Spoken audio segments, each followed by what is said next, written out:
Before I write this, a quick fact-check note.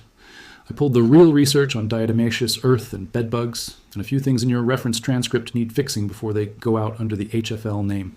Kill timeline, DE doesn't kill bedbugs overnight or in 24-48 hours. Every study I found, University of Kentucky, Rutgers, the Journal of Economic Entomology, puts it at 7 to 17 days, sometimes longer. I've corrected this throughout. The warm the powder in a skillet kills overnight claim, this isn't supported anywhere.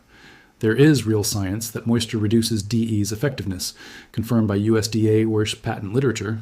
DE works poorly in humid air. So I kept that real insight, but dropped the fabricated overnight miracle framing.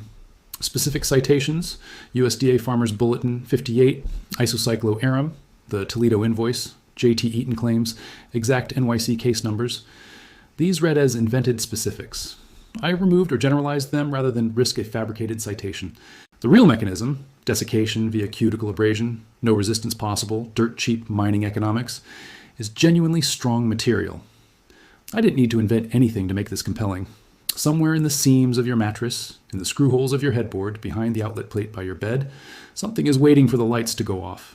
It comes out around 3 in the morning. You wake up with straight lines of bites down your arm, and the exterminator on the phone wants $4,000 to make it go away. There's a white powder that costs about 70 cents a pound that does the same job, not by poisoning anything, but by doing something to an insect's body that no amount of evolution can ever fix. I want to tell you why almost nobody reaches for it first and why that's not an accident. If you've ever called a pest control company about bed bugs, you know the script. A technician in a clean uniform spends 15 minutes with a flashlight, then sits you down and quotes somewhere between $2,000 and $5,000, depending on square footage and whether they need a second visit. He'll often tell you the cheap stuff doesn't work, that it's an old wives' tale, that you need heat treatment, that anything under a few $100s a room is a waste of money. A lot of people just write the check, because what's the alternative? Living with bites? Here's the alternative. Buried in pest control trade journals and entomology research that almost never makes it into a sales pitch is a substance called diatomaceous earth, DE for short. It's not a chemical. It's the fossilized shells of microscopic algae called diatoms, ground into a fine powder, and it's been used to protect stored grain from insects since before refrigeration existed. A 50-pound bag costs around $35 at most farm supply stores. You'll use less than a pound to treat an entire bedroom. I first really understood how this works on a visit to a small farmhouse in rural Ohio, talking to an old farmer named Eli who'd lived there his whole life. No exterminator on speed dial, no chemical sprays in the house. He pulled his bed frame away from the wall and showed me something simple. Each leg sat in a shallow tin dish, and in each dish was a thin layer of white powder. His mother had done it before him. It cost him less than $1 a year for the whole house. Here's why it actually works, and it's not folklore, it's physics. Diatomaceous earth particles look, under a microscope, like jagged shards of glass. A bedbug's exoskeleton is coated in a waxy layer that locks moisture inside its body. When the bug walks across DE, those microscopic shards abrade that waxy coating, and the porous particles soak up the lipids like a sponge. Once that barrier is gone, the bug loses water faster than it can replace it. It dies of dehydration, usually somewhere between 1 and 2.5 weeks, depending on exposure. It's slower than a chemical spray.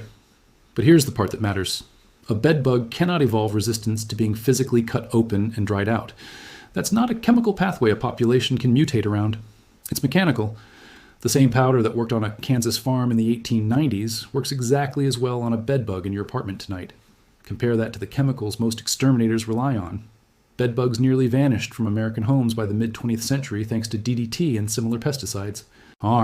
And then came roaring back starting around the late 1990s, partly from international travel, but largely because the surviving populations had genetic resistance baked in from decades of chemical exposure. The industry's answer was to raise prices and lean harder into heat treatments, which can run $2,000 to $5,000 for an average home, rather than return to a mineral dust that costs pennies and can't be outsmarted by evolution. So why don't exterminators just use DE and charge less? Some professional products actually contain it, or close cousins like amorphous silica and engineered desiccant dusts such as Cymexa, which work on a similar principle but act faster. But a business built on service contracts and follow-up visits doesn't have much incentive to hand you a $9 bag and tell you you're done in 20 minutes. The University of Kentucky ran a field study testing DE against real infestations and found it works, but only when applied correctly, which is the part almost nobody explains well online. So here's how to actually do it, the way it's done by people who've relied on it for generations instead of as a one-time YouTube experiment. Strip the bed completely and wash everything on the hottest dryer cycle for at least an hour. Heat kills bed bugs at every life stage, including eggs. While that's running, treat the frame. The bed bugs don't fly and don't jump. They have to walk to reach you. So every leg of the bed goes into a shallow dish with a thin layer of DE, or a piece of folded foil works just as well. Pull the bed at least 6 inches from the wall so bugs can't bridge across from the wall or a curtain. Flip the box spring and look at the thin fabric dust cloth stapled underneath. That's a 5-star hiding spot. Cut it off, dust the wooden frame underneath with a hand duster, not a shaker. A bulb duster, around $12, gives you a fine puffed layer instead of a useless pile. And either replace the cloth or slide the whole box spring into a zippered mattress encasement, which run about $30, and seal anything trapped inside until it dies. Lift the fitted sheet and puff DE along every seam and piping line of the mattress before encasing it too. Check the outlet nearest the bed.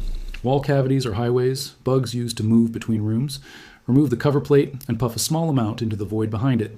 One thing worth taking seriously, DE genuinely works worse in humid conditions.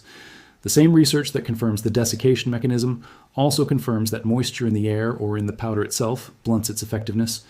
A damp environment lets some insects replace surface wax faster than the dust can strip it away. So keep your bag sealed and stored somewhere dry, and if you live somewhere humid, that's worth factoring into how often you reapply. A few honest limitations before you do this. This is food grade DE, not pool grade. Pool filter DE is heat treated and contains crystalline silica that's a genuine respiratory hazard, so don't substitute it. Don't breathe the dust while applying it. Puff it into cracks rather than throwing it into open air, and let it settle before you're back in the room. It's safe around pets. Farmers have mixed it into livestock feed and grain bins for a century. But airborne dust irritates lungs the same way any fine particulate does. And be patient. This isn't a same-night fix. Expect 1 to 2 weeks of declining activity, not 0 bites by morning. If you're not seeing any improvement after 3 weeks, or the infestation is severe, that's a sign to bring in professional heat treatment rather than keep fighting it alone. There's something worth sitting with here. The mechanism that kills a bed bug hasn't changed since before anyone had a phone to call an exterminator with. What's changed is who gets to know about it cheaply and who gets sold the $4,000 version of the same idea. You don't need to be afraid of what's in the mattress seams tonight. You need an afternoon, a $35 bag, and the patience to do it properly instead of looking for a shortcut that doesn't exist. This is Hidden Fix Lab.